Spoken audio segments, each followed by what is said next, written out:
پہلے بھی پڑھ چکا ہوں میں. وہ ہم پڑھتے تھے کتابوں میں کہ زمانے جاہلیت میں، تفسیر تبیان قرآن میں بھی یہ بات لکھی اور بھی تفسیر میں ہے کہ زمانے جاہلیت میں لوگ جوئے کے اندر اپنی بیویاں ہار جاتے تھے. زمانے جاہلیت جو بدترین دور تھا.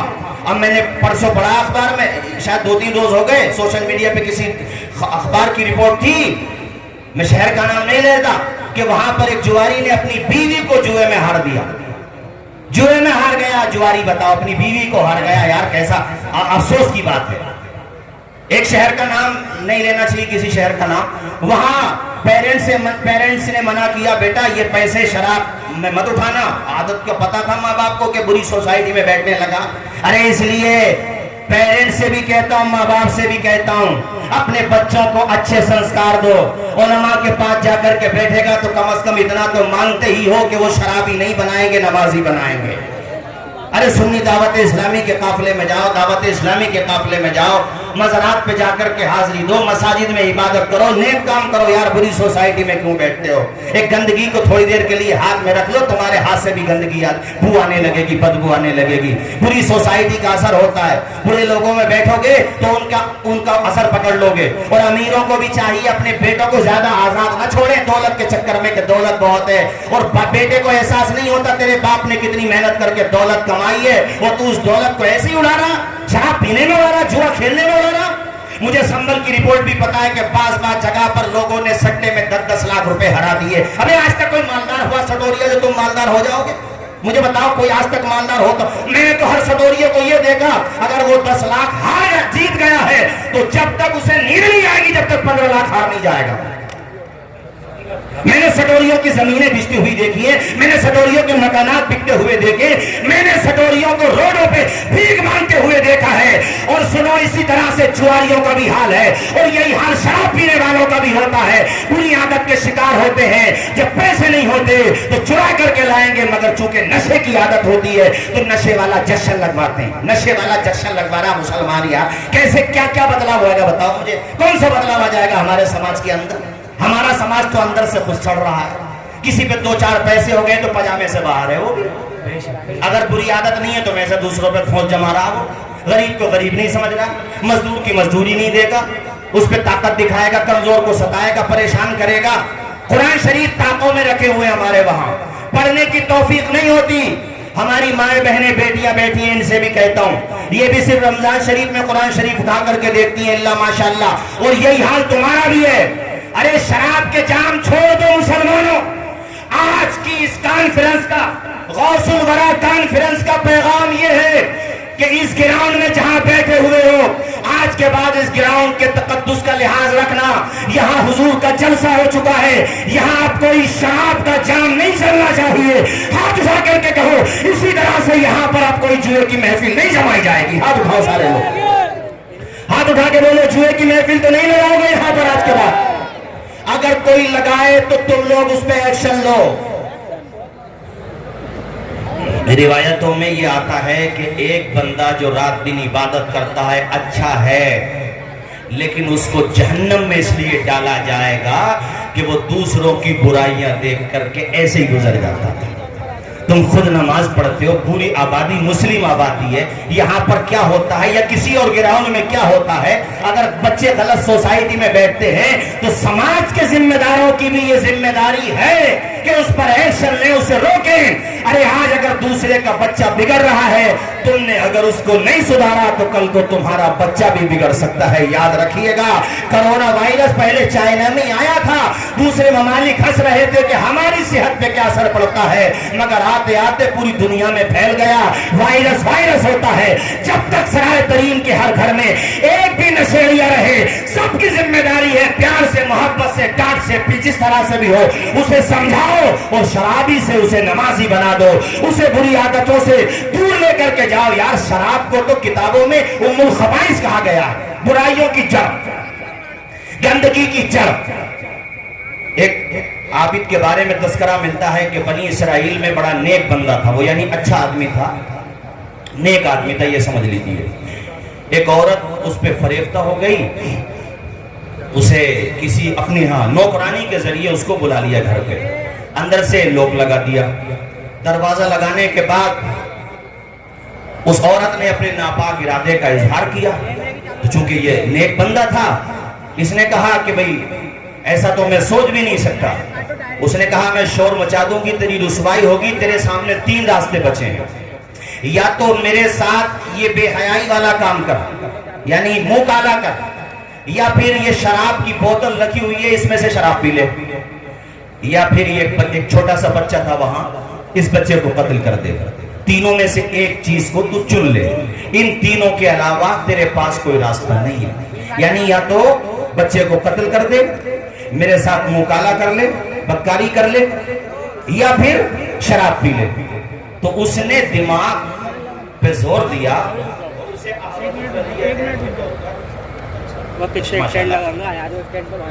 وہ جو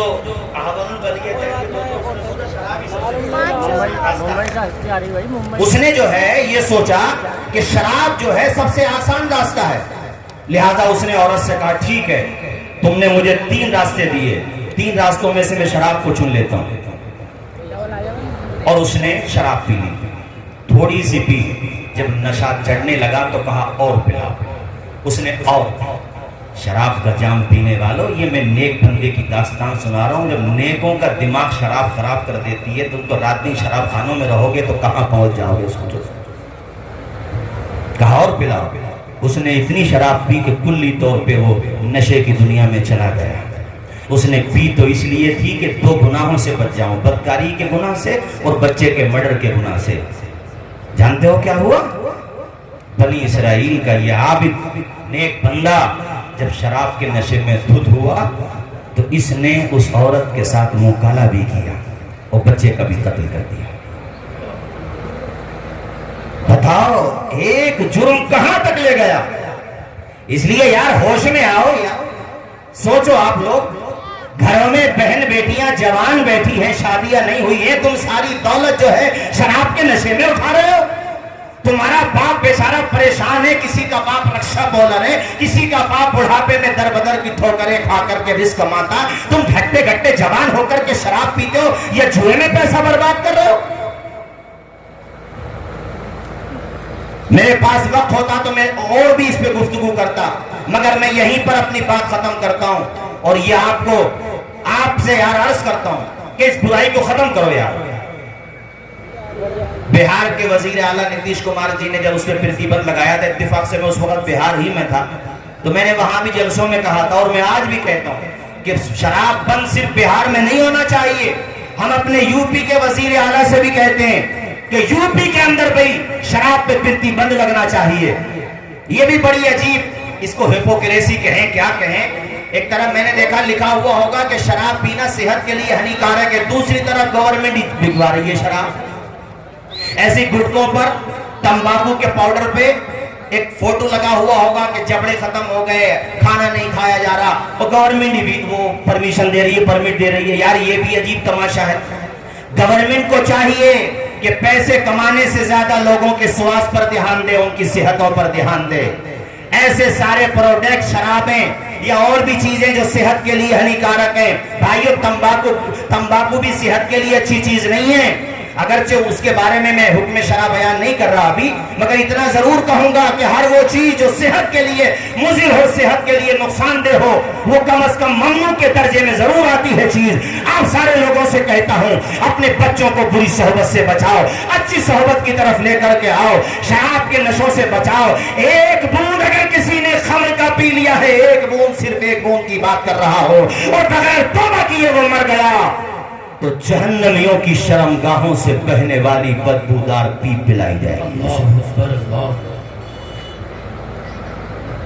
لیکن ہاں کوئی بندہ سچے دل سے توبہ کر لے، بات پوری بتانا چاہیے، اگر کوئی بندہ سچے دل سے توبہ کر لے تو پھر کتابوں میں ایک نام بشر حافی کا بھی ملتا ہے کہ ایسے مستجاب الدعوات ہو گئے کہ پہلے میخانوں میں رہتے تھے، اب عالم یہ تھا کہ امام احمد ابن حنبل بھی دعاؤں کے لیے آیا کرتے تھے۔ یہ میں نے اس لیے بتایا ہے کہ مایوس ہو کر کے نہ جانا کہ مولانا نے بہت ڈرا دیا اب تو توبہ بھی قبول نہیں ہوگی۔ نہیں بھائی، اللہ تعالیٰ تو شرک و کفر سے بھی کوئی اگر یعنی مکلف ہوتے ہوئے توبہ کر لے تو اس کی توبہ قبول کر لیتا ہے۔ یہ تو گناہ کبیرہ ہے،